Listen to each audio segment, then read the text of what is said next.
تو اس طرح یہ جو ہے نا یہ پنجاب میں غوری جو ہے نا وہ داخل ہو گئے، اور پھر یہاں جو سب سے بڑا اصل میں مقابلہ ہوا وہ ہوا تھا پرتھوی راج کے ساتھ۔ تو پرتھوی جو ہے وہ تقریباً آج کا ہندوستان جو کہہ لیں زیادہ تر علاقہ، جس میں اجمیر وغیرہ کا جو علاقہ تھا،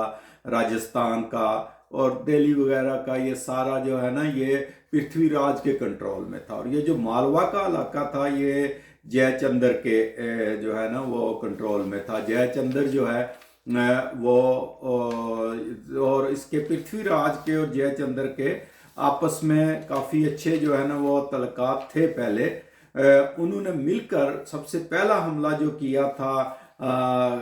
شہاب الدین نے، جو کہ ترائن کے مقام پر، تراوڑی یا ترائن کہتے تھے اسے، اس پہ انہوں دونوں نے مل کر وہ شہاب الدین کو شکست دے دی تھی، اور شہاب الدین کا پہلا حملہ ناکام ہو گیا تھا جو ہے نا، جو اس نے ہندوستان کے اوپر کیا تھا۔ تو اس سے کہتے ہیں کہ شہاب الدین اتنا دل برداشتہ بھی ہوا، غصے بھی ہوا، کہ اس نے قسم اٹھا لی تھی کہ میں آج جب تک میں اس جنگ کا بدلہ نہیں لے لیتا اس شکست کا، اس وقت تک نہ میں کپڑے پہنوں گا نئے، اور نہ میں چارپائی پر سوؤں گا، نہ میں اپنی کسی بیوی کے پاس جاؤں گا، حرم میں جاؤں گا۔ تو سنا ہے کہ ایسے ہی کرتا تھا کہ اس کے کپڑے پھٹ گئے تھے، لیکن وہ اس کے اوپر اور کپڑے پہن لیتا تھا، لیکن ان کو نہیں وہ بدلتا تھا۔ تو اس نے پھر جو ہے نا وہ پرتھوی راج کے ساتھ ایک دفعہ پھر 1 سال کے بعد جا کر اس نے جو ہے نا وہ پرتھوی راج کو چیلنج کیا۔ تو یہ 120 لاکھ کی فوج لے کر گیا شہاب الدین، مگر ادھر پرتھوی راج جو ہے وہ بھی کوئی اس کی 3 گنا زیادہ فوج تھی۔ تو انہوں نے جو ہے نا وہ پھر مقابلہ کیا، تو اس میں بھی یہ ان کو جو ہے نا وہ شکست ہونے ہی لگی تھی، مگر پھر انہوں نے جو ہے نا وہ حملہ کیا اور شکست دے دی جو ہے نا وہ پرتھوی راج کو، اور پرتھوی راج کو گرفتار کر کے یہ لوگ جو ہے نا وہ لے آئے۔ کچھ کہتے ہیں کہ غزنی لے آئے، وہاں آ کر اسے جو ہے نا وہ قتل کر دیا تھا، کچھ کہتے ہیں کہ وہ اجمیر میں کر دیا تھا۔ تو اسی طرح اب ہندوستان کی تاریخ پڑھیں تو وہ کہتے ہیں کہ پرتھوی راج جو ہے نا وہ ان کا ہیرو تھا، اسی لیے انہوں نے اپنے جو میزائل ہیں اس کا نام پرتھوی رکھا ہوا ہے، اور پاکستانیوں نے غوری رکھا ہوا ہے۔ تو کہتے ہیں کہ 1 2 3 روایتیں ہیں کہ پرتھوی راج کو جب گرفتار کر کے لے آئے غزنی تو اندھا کر دیا تھا، اس کی آنکھوں میں سلائیاں پھیر دی تھی شہاب الدین نے، مگر کسی نے بتایا کہ یہ جو پرتھوی راج ہے یہ بہت بڑا نشانچی ہے تیر کا۔ تو اس نے کیا کیا کہ شہاب الدین نے اس کو بلایا اور اس کو کہا کہ تیر کمان پکڑو، اور میں جو گھنٹی بجے گی اس کے اوپر آپ نے نشانہ لگانا ہے۔ تو وہ کوئی گھنٹی جب بھی بجاتے تھے تو وہ اندھا تھا، لیکن اس کو نشانہ لگا دیتا تھا۔ تو جس بندے نے یہ بتایا تھا اسی نے پرتھوی راج کو بھی کہا کہ جب راجہ شہاب الدین تالی بجائے گا تو تم اس کو تیر مار دینا۔ تو اس کہتے ہیں کہ جب اس سارے نشانے اس نے لگا دیے پرتھوی راج نے، تو انہوں نے تالی بجائی شہاب الدین نے، تو پرتھوی راج نے اپنی تیر کمان لے کر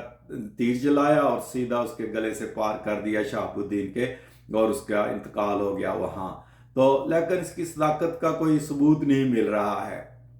کچھ کہتے ہیں کہ نہیں، وہ تو واقعہ جب شہاب الدین تو ادھر سہاوا کے قریب جو ہے نا، جی ٹی روڈ کے قریب جو ہے، وہ جہلم کے قریب جو ہے نا گکھڑو نے مارا تھا اسے، تو وہاں کیسے جو ہے نا وہ اگر وہ جا کر غزنی میں اس نے حملہ کیا، اگر اجمیر میں تھا تو پھر اس کی قبر اجمیر میں ہونی چاہیے تھی۔ بہرحال ہر کسی نے تاریخ میں تھوڑی بہت توڑ مروڑ ضرور ہوتی ہے، اپنے اپنے حساب سے جو ہے نا وہ لکھ لیتے ہیں سارے۔ تو اس کے بعد جو ہے نا وہ غیاث الدین نے پھر قبضہ کر لیا تھا اس کے اوپر جو ہے نا، ہندوستان کے اوپر، اور وہاں اپنے غلام قطب الدین، کیونکہ اس کا بیٹا کوئی نہیں تھا، تو اس نے شہاب الدین نے پھر قطب الدین ایبک کو جو ہے نا وہ ہندوستان کا جو ہے نا دلی کا گورنر بنایا، لاہور بھی بعد میں اسی کے پاس رہا، اور پھر ملتان میں اس نے پھر ناصر الدین قباچہ کو جو ہے نا وہ اپنا گورنر بنایا۔ تو اس طرح شہاب الدین نے جو ہے نا وہ باقاعدہ ہندوستان کو اپنے زیر تسلط جو ہے نا وہ کر لیا تھا، اور پھر اس نے ملتان پر حملہ کیا۔ ملتان میں اس وقت کرامتی جو ہے نا، جو اسماعیلی جو شیعہ فرقہ ہے ان کے ہی ایک گروپ تھا کرامتی، جو بڑے ظالم قسم کے لوگ تھے، ان کی بڑی سٹوریاں مشہور ہے، لیکن وہ بڑے سٹرونگ تھے، بڑے لڑاکا تھے، تو ان کا کنٹرول تھا۔ کیونکہ جب مصر میں فاطمیوں کی حکومت آئی تو اسی دوران ملتان میں بھی جو ہے نا وہ فاطمی کافی ابھر آئے تھے، تو یہ بھی فاطمیوں کا ہی ایک جو ہے نا وہ آگے گروہ تھا کرامتی۔ تو محمود غزنوی نے بھی ان کو بڑا تہ کیا تھا ملتان پہ جب حملہ کیا تھا۔ تو پھر شہاب الدین نے بھی جو ان سے حکومت چھین لی تھی، اس نے شہاب الدین نے جو ہے نا وہ حملہ کیا ملتان کے اوپر 1175 میں، تو کرامتیوں کو شکست دی۔ پھر 1176 میں اچ شریف پر حملہ کیا۔ اس وقت ہندو راجہ تھا اچ کا حکمران، اور کہتے ہیں کہ اس کی رانی اور اس کے درمیان کافی اختلاف چل رہا تھا، تو شہاب الدین نے اس سے فائدہ اٹھایا، اور شہاب الدین نے اس کو خط لکھا رانی کو کہ اگر تم دروازے کھول دو قلعہ کے، ہمیں آنے دو، تو آپ کو میں ملکہ بنا لوں گا۔ تو رانی نے اس سے معاہدہ کیا کہ تم میری بیٹی کے ساتھ شادی کرو گے اور اس کو ملکہ بناؤ گے۔ تو شہاب الدین نے مان لیا، تو اس رانی نے پھر راجہ کو زہر دے کر مروا دیا، اور اچ کے قلعہ کے جو دروازے تھے وہ کھول دیے، اور شہاب الدین کا قبضہ ہو گیا جو ہے نا اچ کے اوپر۔ اسی طرح پھر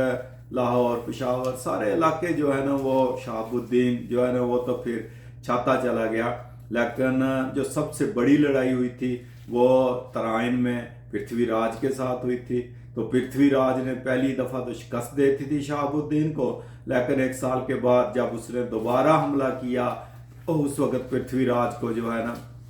وہ شکست دے کر گرفتار کر لیا تھا، تو اس کو قتل کر دیا تھا، چاہے وہ اجمیر میں کیا ہو یا غزنی جا کر کیا ہو۔ لیکن پرتھوی راج بھی سنا ہے کہ بڑا ظالم تھا، وہ حضرت خواجہ معین الدین چشتی اجمیری پہ بڑا ظلم کیا کرتا تھا،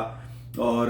یہ جو شہاب الدین ہے یہ حضرت چشتی اجمیری صاحب کا جو ہے نا وہ مرید تھا۔ تو سنا ہے کہ خواجہ معین الدین چشتی صاحب نے اس کو کہا تھا کہ تم ابھی تھوڑا انتظار کرو، اور اس کے بعد جب دوبارہ حملہ ہوا تو انہوں نے پیشگوئی کر دی تھی کہ اس میں تم جو ہے نا وہ فتح حاصل کرو گے۔ تو اس طرح یہ جو غوری خاندان ہے یہ ہندوستان پر قابض ہوا، اور پنجاب میں جو ہے نا وہ ان کی حکومت قائم ہو گئی۔ تو ابھی ان کا ذکر اگلی قسط میں بھی چلے گا، تو اب تک جو ہے نا وہ یہاں ہی رکھتے ہیں کہ یہ غوری کس طرح جو ہے نا غزنویوں کے بعد غوری پنجاب میں آئے اور پھر ہندوستان میں آئے۔